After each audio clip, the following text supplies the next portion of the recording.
નમસ્કાર દર્શક મિત્રો, હું છું રૂપલ નોઈજીયા. સંપૂર્ણ ન્યૂઝમાં આપનું સ્વાગત છે. ગુજરાત પ્રદેશ કોંગ્રેસ સમિતિ દ્વારા આયોજિત જનસંવાદ પરિવર્તનનો શંખનાદ કાર્યક્રમ દિયોદર તાલુકામાં શરૂ થયો છે. આ કાર્યક્રમ અંતર્ગત રાટીલા જિલ્લા પંચાયત હેઠળની જાડા, પાટીલા, પાલડી, રાટીલા, મોજરો અને જાલોડા તાલુકા પંચાયત બેઠકો પર જનસંવાદ યોજાયા હતા.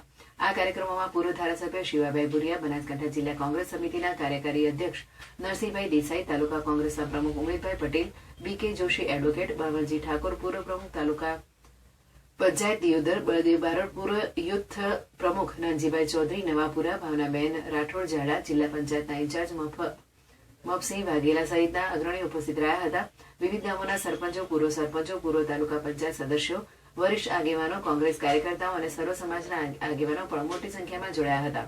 ઉપસ્થિત આગેવાનોએ આ વિસ્તારની જનતા સાથે સીધો સંવાદ કર્યો હતો. તેમણે આગામી જિલ્લા પંચાયત અને તાલુકા પંચાયતની ચૂંટણીઓમાં કોંગ્રેસ પક્ષને સમર્થન આપવા માટે આહવાન કર્યું હતું.